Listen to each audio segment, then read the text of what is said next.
EX Sandstorm. I have a lot to say about this set. It is a weird one, so the format on this video is going to be a little bit different than our traditional underrated videos.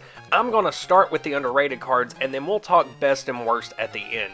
Let's begin with some honorable mentions in the form of Azumarill and Delcatty, because clearly these two cards were designed for a doubles format. In doubles, rain dancing all of your basic water energy onto your two active Pokemon is very strong for one energy, especially when you can follow up with an ultra energy source and turn all of that rain danced energy into high damage output. And on two stage 1s, there are plenty more examples of Pokemon that were specifically designed to be good in doubles, but not in traditional standard formats. These two cards just kind of exemplify that concept for EX Sandstorm.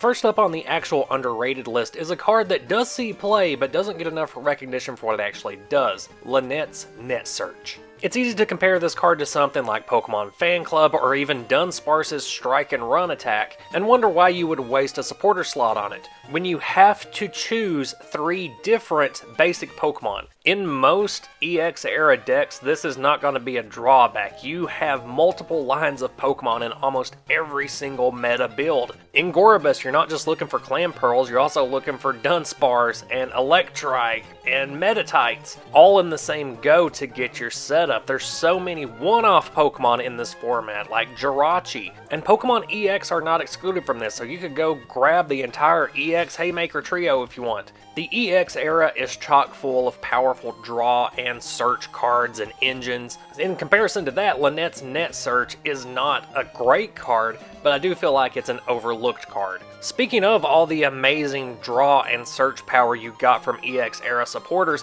what if you could play them twice per turn?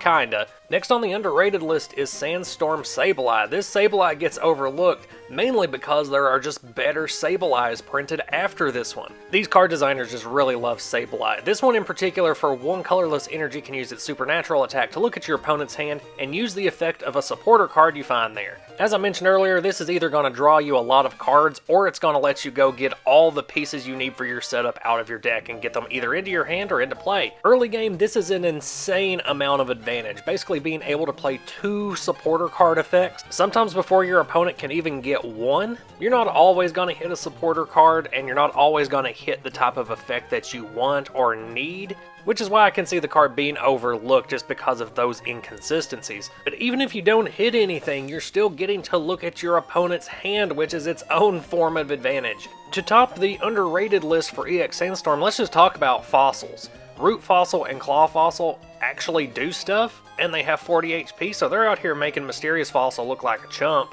Lileep's Influence attack can actually bypass that Fossil stage altogether and just put stage 1 Fossil Pokemon onto your bench. And both Armaldo and Cradily are solid stage 2 build-around Pokemon that are single prizers. Let's start with Armaldo. I think it's a cool concept. Its Primal Veil Pokebody states that as long as it's your active Pokemon, nobody can play supporter cards. Of special note here, this body is not turned off if Armaldo is affected by a special condition, so you get this into play as fast as you can, you build a deck that functions perfectly fine without supporter cards, and your opponent's not going to have the same luxury because every other deck is built upon the massive power of draw and search in the supporter cards of the EX era. So you just load your own deck with search power that isn't a supporter card, like that Lileep I showed earlier, and a lot of trainer cards that are going to be able to draw and search for you, like the various ball cards, and then you just put 3 energy on this thing and well away at your opponent while you watch them struggle trying to get their setup out of their deck. Cradily is even sneakier in the types of gameplay that it can pull off. Its Pokebody Super Suction Cups makes it so your opponent's active Pokemon cannot retreat. And it has an attack for 1 energy Lure Poison that yanks a Pokemon off of your opponent's bench, drags it into the active position, and poisons it. Ideally, your opponent has some bench sitter support Pokemon like a Magneton or a Xatu that it's never going to attack. You pull it into the active position, poison it. Because of Cradily's Pokebody, it's not going to be able to retreat, so it just sits there and takes poison damage turn after turn. And then you pair it with a Pokemon like Gengar that can slowly move 1 damage counter per turn off of your opponent's active onto the actual threat that's now on their bench, effectively making it so that your opponent's benched Pokemon has the poison effect and the active one never actually gets knocked out, so you can just sit there and do this cycle until they're able to wiggle out of it. And yeah, there are plenty of ways to wiggle out of it, which is why Cradily is on the underrated list and not just a top tier deck on its own. Doesn't mean there's not some fun deck building here.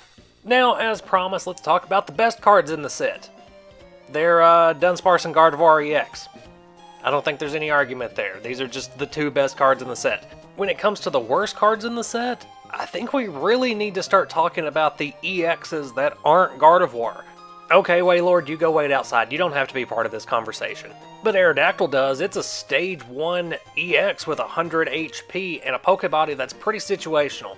Raichu, I don't know what you're giggling about. You only have 100 HP and you're really only good for a 1 energy attack. There's single prize Manetrix that do your job better than you. Oh, you got something to say, Kabutops EX, just because you have 150 HP? Guess what, bud? You're a Stage 2 and your Hydro Cutter attack has been nerfed from the Neo Discovery Kabutops. You can't flip more than 3 coins? Oh, well, go ahead and build up 4 energy for Spiral Drain then, and good luck getting there without getting knocked out by either of your 2 weaknesses. Aggron's sitting over here with a 5 energy attack that does 50 damage. Yes, I know it does spread, and if you have the special energy cards on there, you get a little added bonus for Aggron.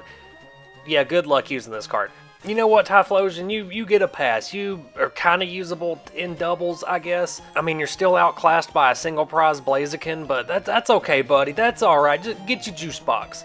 As I've stated before, EX Pokemon were still a new addition to the card game. The Pokemon Company didn't quite know what they were supposed to be yet, how far you could push them, and EX Sandstorm inched them a little close to where they needed to be. Gardevoir and Wailord both got their own archetypes and really showcased what an EX deck was supposed to look like, what they could do, the standard that a 2-prize Pokemon should be living up to. Make sure you stick around for even more EX era content as we work our way through every year and every major deck. Let me know down below if I miss any decks or key cards that you would like to see featured on the channel. Let me know what type of content you'd like to see from the channel in the future. I appreciate you hanging out to the end. I'll see you next time.